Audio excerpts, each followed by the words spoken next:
2015 y ganador del concurso Maestro que deja huella en el año 2014. Experiencia docente en la institución educativa Jesús Nazareno Chacayán Huaraz desde el 2006 hasta la fecha. Docente de la Universidad Católica Los Ángeles de Chimbote del 2007 a la fecha. Docente de la Universidad San Pedro los años 2007 al 2012. Docente de la Universidad Nacional Santiago Antúnez de Mayolo entre el 2010-2014. Docente de la Escuela de Postgrado de la Universidad Tecnológica del Perú actualmente. Asesor de Fundación Telefónica hasta la actualidad. Evaluador externo de proyectos de la Municipalidad Distrital de San Marcos, Ancash. Ganador del Premio de Innovación Educativa de Fundación Telefónica España 2010 y 2011. Ganador nacional en el concurso Maestro que deja huella el 2014, promovido por Interbank. Palmas magisteriales en el grado de maestro, reconocido por el Minedu. Ganador del concurso La Buena Escuela, Integración Pedagógica de la TIC Latina, Empresarios por la Educación. Primer premio internacional en el concurso Buenas Prácticas en la incorporación de las tecnologías para las organizaciones de las escuelas o en programas de innovación hoy y la Fundación SM. Premio EduCop Abel Gallirnos Graguenegos 2017, Cooperativa de Servicios Especiales EduCop. Nominado entre los 50 mejores profesores del mundo en el premio Global Teacher Prize Barnett Foundation. Segundo premio EduTech, Fundación de María Paula Alonso de Ruiz Martínez a la innovación educativa con TIC Asociación EduTech 2018. Sin más preámbulos, también vamos a presentar al colega que nos va a apoyar como panelista, el maestro Serapio Nicéforo Quintanilla Cóndor. Fuertes palmas para nuestro panelista. Y fuertes las palmas también para Raúl Cadillo León. Vamos, maestro.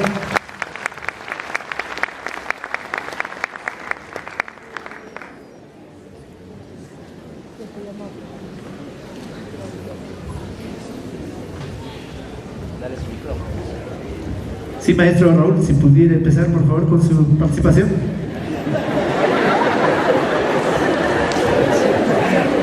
Faltó palmas, por favor, fuerte las palmas.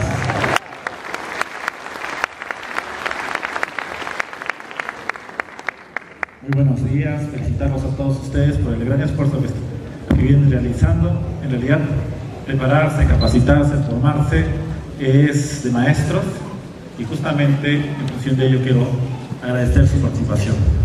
Bueno, el tema que me toca tratar es sobre estrategias para enseñar y evaluar la competencia digital. Nosotros nos vamos dando cuenta que el mundo está cambiando y efectivamente hay determinadas habilidades que hace algunos años pues no eran necesarias, vamos a decirlo así, pero actualmente sí lo es. Cada día nos damos cuenta que utilizamos más el celular, que consultamos más actividades en el internet, que de repente ya no revisamos los libros de nuestra biblioteca, sino que al contrario, nuestra principal fuente de información viene a ser el internet. ¿Hay alguna manera de pasar? ¿O tengo que pedir que pase? Bueno, empezaré con este pensamiento. En tiempos de cambio, quienes están abiertos al aprendizaje se adueñan del futuro, mientras que aquellos que creen saberlo todo estarán bien equipados para un mundo que no existe. ¿Eso qué quiere decir? Que muchas cosas cambian y estamos en una época donde todo cambia. En función de ello, pues, puede pasar por favor, nos vamos a dar cuenta que el mundo digital está presente en nuestras vidas y que prácticamente está remodelando nuestra forma de concebir nuestra existencia. Hace algunos años nosotros estábamos confiados, vamos a decirlo así, de que la gente estaba bien, de que si no tocaba el teléfono, si no sonaba el teléfono, no pasaba nada. Pero actualmente, ¿cómo estamos? ¿Quién me puede decir, o aquella persona que deja su celular en su casa y no le importa por 48 horas? A ver, que levante la mano. ¿sí? Ese aparatito está dominando nuestra existencia. Y entonces es necesario pues ir entendiendo cómo se ha ido configurando este aspecto digital en nuestras vidas. En primer lugar, tenemos que entender qué es la tecnología de la información y las comunicaciones. Hablamos mucho de la tecnología, pero es necesario recalcar algunos aspectos que son básicos y entender la aplicación de estos aspectos para llevarlos a nuestras aulas. En primer lugar, las TIC están formadas por tres aspectos. El hardware, todo lo que podemos tocar. Sí, tenemos las computadoras, las tablets, los celulares, las memorias, los USBs, los discos duros, en elementos que podemos tocar. El segundo elemento es el software, que hace funcionar a nuestros dispositivos. Entonces, eso la mayoría ya lo conoce. El tercer elemento es las telecomunicaciones. Entonces, si estos tres aspectos no están completos, en realidad es poco lo que vamos a ir trabajando dentro de las aulas. Es decir, para nosotros trabajar estas capacidades, habilidades digitales, tenemos que tener dispositivos, tenemos que tener computadoras o tenemos que tener tablets dentro de nuestras escuelas. Pero no es suficiente con dar computadoras, como muchas veces ha sucedido, sino el segundo elemento es ofrecer aplicaciones. Pero las aplicaciones prácticamente de un año a otro quedan obsoletas. Y actualmente pues es necesario tener hardware, cierto software, pero el elemento es el internet, que está muy relacionado a las telecomunicaciones. ¿Eso qué quiere decir? Que por el proyecto tecnológico, así como nosotros requerimos para que funcione nuestro celular tener el 4G o el 3G, estar conectados, igual pasa en nuestras aulas. Las actividades y las experiencias digitales con nuestros estudiantes tienen que tener esos tres elementos: el hardware, el software y las telecomunicaciones. ¿Alguien? Ya me adelanto. Cuando hablamos de competencias digitales, primero tenemos que hablar de las competencias digitales que tenemos que poseer como personas, como ciudadanos y como maestros. Y básicamente estas competencias ya están siendo estandarizadas para hablar un solo lenguaje. Y en primer lugar, la primera competencia que tenemos que tener es el de manejo de la información. Entonces, como cualquier competencia es la más básica, nosotros tenemos que trabajar con información. Y si vamos a trabajar con información, en primer lugar tenemos que ver dónde buscamos o de dónde capturamos la información. ¿Y de dónde lo hacemos por lo general para nuestro trabajo? De el internet. Ok, entonces ya consumimos información. ¿Será suficiente con consumir información? No. ¿Qué dicen ustedes? Saber manejar. ¿Qué más tenemos que hacer? O sea, veo la información, tengo que guardar la información, ¿sí? Tengo que almacenar la información. ¿Qué más tendría yo que hacer? ¿Será suficiente con guardar la información, luego recuperar esa información? ¿Algo más haremos con la información? Aplicar. ¿Ah? ¿Qué dicen ustedes? Recuperamos la información, almacenamos la información, otra vez recuperamos la información. ¿Será suficiente? Hacer uso. ¿Qué nos faltará? Aplicar. Procesar la información. O sea, la información tiene que generar nueva información. ¿Ok? Entonces, eso es básico. Lo segundo está muy relacionado con la comunicación. Es decir, cómo nosotros logramos enviar información a otras personas, cómo logramos relacionarnos con otras personas. Entonces nosotros nos damos cuenta que en eso pues muchos somos ya expertos. ¿Qué utilizamos? Ya, primero el celular, ya. ¿Qué más? El chat. Muy bien. Pero antes del chat, ¿qué había? El correo electrónico. Muy bien. ¿Sí? La tercera es la creación de contenidos. Y entonces acá sí tenemos algunas debilidades. Es decir, cómo nosotros nos volvemos no solo consumidores, sino productores. Y afortunadamente las tecnologías de lo que se llama la web 2.0 empiezan a apoyarnos. Nosotros ya empezamos a producir información de la manera más simple. Alguien toma una fotografía en este momento y ¿a dónde le envían? Facebook, por ejemplo, o de repente en Twitter o WhatsApp, ¿sí? Entonces estamos empezando en lo más básico de la producción de información para otros, pero eso no es suficiente. Si vemos, el mundo está plagado de ¿qué? O sea, el internet está plagado de ¿qué? De videos que hacen otras personas. ¿De qué más? Mapas conceptuales, mapas mentales, informes, noticias.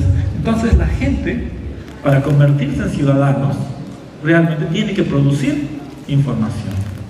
Y cuanto más valor agregado le demos a esta información, a este producto, pues en realidad lograremos ese aspecto, la creación de contenidos.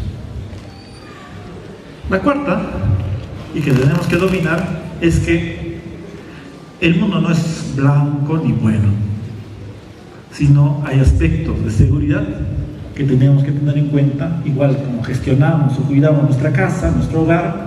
¿Cómo hacemos para cuidar nuestro hogar? Cerramos y echamos llave, ¿ok? Entonces lo mismo pasa con nuestras cuentas en internet, nuestras cuentas de correo, nuestras cuentas en las redes sociales. Tenemos que manejar estas cuentas. ¿Qué más? Con la seguridad también está relacionada nuestra identidad digital, ¿sí? Cada día más personas empiezan a figurar en internet. ¿Eso qué quiere decir? Que si yo hago alguna búsqueda con sus nombres completos, algo va a aparecer de sus datos en el internet. Y cuanto más conocido o mejor profesional eres, más datos vas a tener en el internet. Pero eso también crea problemas de seguridad.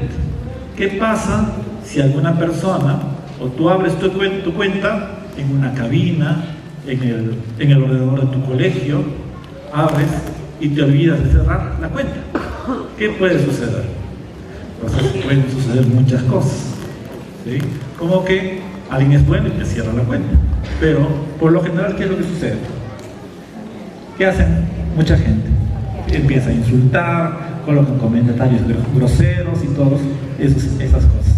Entonces también tenemos que aprender a gestionar la seguridad. Y por último, está relacionado con la resolución de problemas. Entonces, básicamente, esta resolución está asociada al uso de los productos digitales. Vamos a tratar de hablar de estos elementos y luego voy a ir colocando determinadas pautas para poder llevar esto a clase. Pasamos una más. ¿Pueden pasar la diapositiva? Bueno, ¿qué es una competencia digital? Es un conjunto de conocimientos, habilidades, actitudes para tratar la información y la capacidad de integrar todo ello en la actuación profesional. ¿Qué significaría para el docente? En el caso del maestro implica conjunto de capacidades, conocimientos, habilidades, destrezas y actitudes, algo que es parte de nuestro lenguaje, para realizar un uso crítico, seguro, creativo de la información y de las TIC para planificar la enseñanza, su desarrollo y su evaluación. ¿Qué nos dicen los estudios sobre el uso de las tecnologías de la información y las comunicaciones de los maestros? ¿La mayoría sabe utilizar un celular? Levante la mano. A ver, si no levanta, no saben utilizarlo. Muy bien, la mayoría sabemos utilizar el celular. ¿Sabemos buscar información? Sí sabemos buscar información. ¿Sabemos participar en una red social? Sí sabemos participar en una red social. Entonces, ¿cuál es nuestro problema para llevar al aula? ¿Qué dicen ustedes? Pues resulta que no tenemos pautas ni modelos para llevar las tecnologías de la información y las comunicaciones dentro de las aulas. Entonces está pasando o está sucediendo lo mismo que ha sucedido en nuestro ejercicio profesional. ¿Qué significa esto? Que cuando nosotros nos iniciamos como maestros, éramos ya expertos. Una vez que salíamos del instituto pedagógico o de la universidad, ¿éramos expertos ya? No. ¿Quién nos enseñó? ¿Alguien nos enseñó? La práctica. Sí, las prácticas preprofesionales, claro, ¿no? Algunos maestros dicen, vaya usted, haga la clase, y muy pocos en realidad te dan retroalimentación. Por lo tanto, ¿qué es lo que ha sucedido y por qué por lo general nosotros como maestros tenemos miedo a las evaluaciones o a las supervisiones? ¿Por qué creen? Porque nuestro sistema educativo no tolera el error. O sea, todo error debe ser castigado y parte por nosotros mismos. ¿Ok? Entonces, ¿qué es lo que hemos hecho a lo largo del tiempo? Lo que hemos hecho es que, cuando nos iniciábamos como maestros, cerrábamos el aula. ¿Y por qué cerrábamos el aula? Porque si alguien entraba y veía que lo hacíamos mal, porque estábamos aprendiendo, ¿qué es lo que nos iba a suceder? Empiezan ustedes. Sanción. Sanción. Nos iban a castigar, nos iban a censurar, nos iban a decir que éramos malos maestros. ¿Sí? Y en realidad ese es un gran problema que tiene nuestro sistema educativo. No toleramos el error. O sea, ningún maestro nuevo lo va a hacer bien a la primera. Entonces, el ejercicio profesional para adquirir la destreza, ¿en cuántos años hemos demorado? De repente, pues los más expertos, 5 o 6 años. Pero la gran mayoría de repente se ha demorado un poco más. E incluso muchos maestros se siguen enfrentando a situaciones que no pueden manejar o no pueden dominar. Por lo tanto, seguimos aprendiendo. Y lo mismo está sucediendo con las tecnologías. Entonces, para que no me censuren, para que digan que no sabemos su manejo, ¿qué es lo que hacemos? Evitamos su uso. O sea, al contrario, cualquier persona que intenta usar la tecnología, pues obvio, en el camino se va a equivocar. O sea, utilizar la tecnología no es sencillo. ¿Por qué? Porque yo, afortunadamente, aparte de ser maestro, tengo otra carrera, soy ingeniero de sistemas. Y he tratado de introducir durante muchos años la tecnología a mi aula, desde lo poco que teníamos. Y quiero decirles que muchas veces me he equivocado. Entonces, como primer punto en este aspecto, para nosotros aprender a manejar la tecnología, es que sabemos que nos vamos a equivocar. ¿Ya? Entonces, si nosotros lográramos en realidad abrir el aula para que otros maestros aprendan en función de nuestras equivocaciones, podríamos partir de techos más altos. Y no al contrario, cada maestro vuelve a reinventar la rueda. Pasamos. Nosotros tenemos que entender también que en nuestro perfil profesional se ha insertado un tercer elemento. Veamos esto. Acá tenemos un modelo denominado el modelo TEMPAC. El modelo TEMPAC parte de que nosotros tenemos que tener dominio del contenido, es decir, de lo que vamos a enseñar. Hace muchos años, maestro era cualquiera que tenía un dominio en una área. Pero poco a poco se dieron cuenta de que no era suficiente el dominio del contenido, sino que se requería el dominio de la pedagogía, de las estrategias para lograr que el estudiante aprendiera. Y nosotros, o muchos de nosotros, nos hemos formado en esto, en el contenido y en la pedagogía. Entonces, por lo tanto, podemos decir como que somos profesionales que dominamos el contenido que vamos a enseñar y las estrategias para transmitir o lograr aprendizajes en esa materia en el estudiante. Pero actualmente, como se ha introducido profundamente en la sociedad la tecnología, se dice que la tecnología pues domina todo nuestro mundo, por lo tanto también tiene que dominar o forma parte de la educación. Tenemos que tener en cuenta que en efecto la tecnología nos vuelve más eficientes, pero no reemplaza el dominio que tenemos que tener del contenido y de la pedagogía. Pasamos. Entonces, cuando vemos las habilidades, las 5 habilidades, nos vamos a dar cuenta que una vez que ustedes salgan, de repente la próxima semana o el próximo mes va a cambiar. Y estas habilidades digitales también han evolucionado. Al inicio estábamos hablando solo de información, del manejo de la información.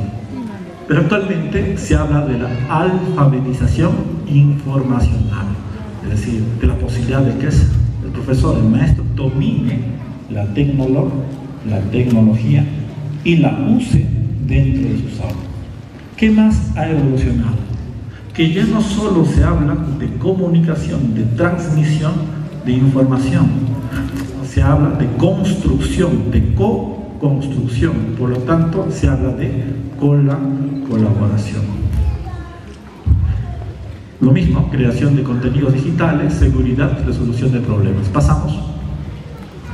Pues toquemos la primera, información y alfabetización informacional.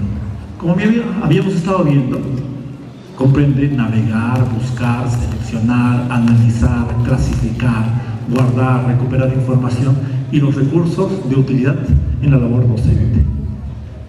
Mientras, su primera capacidad, vamos a decirlo así, está relacionada a la posibilidad de que nosotros tenemos que navegar, tenemos que buscar, tenemos que filtrar información, tenemos que buscar datos y contenido digital. Por lo tanto, ya ustedes se darán cuenta pues que ¿cuál de las herramientas predomina? El Google, el buscador que casi la mayoría usa. ¿Alguien sabe qué es Bing? Buscador también. ¿Alguna idea? Sí, también es similar. Un buscador de otra empresa. Pero en nuestro imaginario solo existe una, que es el Google. Pero no solo está esta, sino también han empezado a surgir otros navegadores con otras orientaciones. Por ejemplo, acá tenemos Wolfram Alpha. Wolfram Alpha, por ejemplo, era un software para matemática, pero ahora se ha convertido en un buscador también de información. ¿Cuáles son sus beneficios? Que, por ejemplo, si tú hicieras una suma, 4 más 5, pues descompone diferentes elementos como sumar, contando, haciendo el conteo, utilizando recta numérica. También podríamos utilizarlo para comparar. Yo puedo comparar la población de Huancavelica con la población de Huancayo. Entonces, te da otras formas de explorar la información. Pasamos.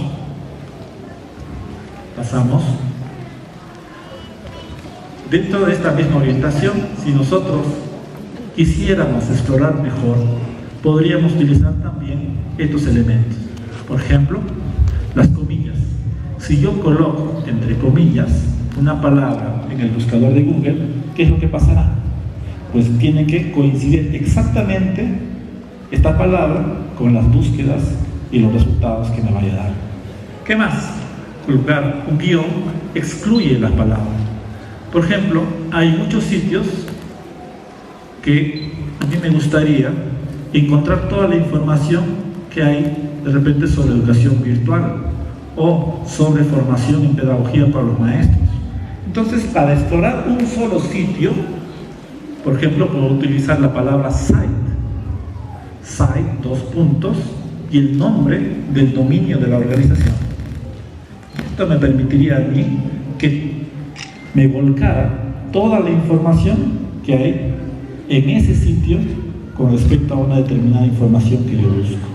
Entonces, como maestros, a veces nos confiamos en utilizar solo la parte básica, cuando en realidad los instrumentos están siendo desarrollados en tal medida que realmente pueden ayudarnos a mejorar nuestro desempeño laboral. Pasamos. Pero a la vez, la cantidad de información que está surgiendo pues nos está intoxicando. Cuando alguien explora algo, hace buenos años Google te mostraba 100 búsquedas, pero ahora limita a 15 o 20 páginas o enlaces sobre una determinada búsqueda. Y la mayoría de nosotros no busca más allá de las 10 o primeras 15 apariciones. Y si alguien busca más, y realmente cuando hacemos una investigación, cuando requerimos algo, ¿qué es lo que pasa? Empezamos a encontrar mucha información. Pero la idea es, ¿podemos procesar tanta información? ¿Qué dicen ustedes? O sea, sobre un tema, 100 o 200 páginas que encontramos, a veces encontramos 10, 12 libros sobre el tema, los descargamos, podremos leer, o lo que estamos haciendo es que igual nos volvemos en acumuladores. O sea, nuestro disco empieza a llenarse. A ver, ¿quién me cuenta? ¿De quién su disco duro de su computadora, de su laptop ya se llenó? Está rojo. ¿Sí? Ahí está, muy bien. Entonces, ¿qué hacemos? El gran problema está en que no queremos botar esa información. ¿Qué hacemos? Nos compramos otro disco, una memoria externa, un disco duro externo y empezamos a guardar. ¿Sí? Entonces lo que está sucediendo es que estamos sufriendo una intoxicación de información, lo que denomina una intoxicación. ¿Pasamos? Entonces, ¿qué hacer frente a ello? Pasa la diapositiva. Bueno. ¿Qué podríamos hacer frente a ello? ¿Qué hacen ustedes cuando sus estudiantes en la educación secundaria háganme una monografía o una investigación? Control C, Control B. Control C. El estudiante te puede presentar 1000 páginas. Si tuviera el dinero, quisiera probar. Pero ¿cuánta de esa información realmente la ha podido leer o ha intentado relacionar los contenidos? Entonces, tenemos que evaluar la información. Tenemos que pensar que no toda la información que encontramos es certera. ¿O será así? ¿Qué dicen ustedes? ¿Toda la información en internet será certera? No. Ya, bueno, entonces hay que depurarla. Pasamos. Y los criterios para depurar, por favor, una más. Los criterios para depurar la información podrían ser estos, y no son los únicos. En primer lugar, a los estudiantes y nosotros mismos tenemos que revisar la autoridad. ¿Qué quiere decir? ¿Quién es el autor? ¿Es un experto en la materia? ¿Qué más ha escrito?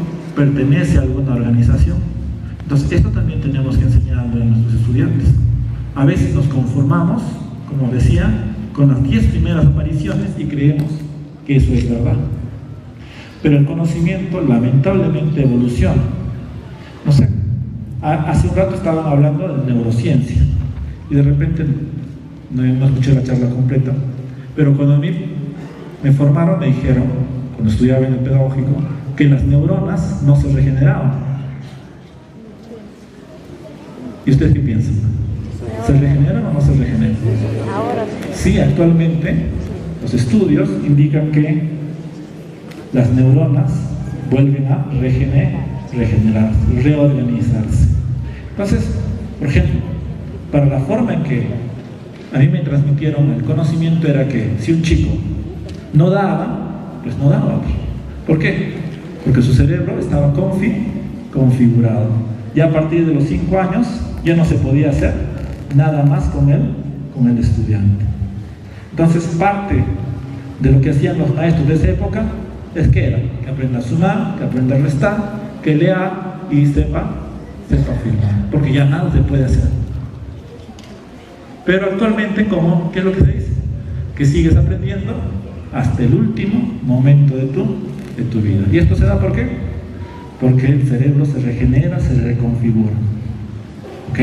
Entonces, obvio, para hablar de esto, de la información, el que escribe la información tiene que tener autoridad. ¿Qué más? Tiene que estar actualizado. ¿Cuál es la fecha de publicación? Es decir, la información va cambiando, los estudios van cambiando. Lo que era verdad hace algunos años, ahora ya no puede ser verdad. ¿Qué más? El editor. ¿Quién publica el documento? ¿Qué control de calidad hace el editor? ¿Qué intereses puede tener? Por ejemplo, nosotros estamos muy contentos con los celulares, ¿no? Porque los utilizamos en nuestra vida. Pero hay muchos estudios que indican que las ondas electromagnéticas, ¿qué es lo que producen? Estrés. Producen estrés en nuestras células. Y si estás muy estresado, ¿qué podría pasar? Pues nos va a dar alguna enfermedad. Entre ellas podría ser el cáncer. Pero los estudios de las agencias, de las organizaciones defendidas de los que venden las telecomunicaciones, ¿qué es lo que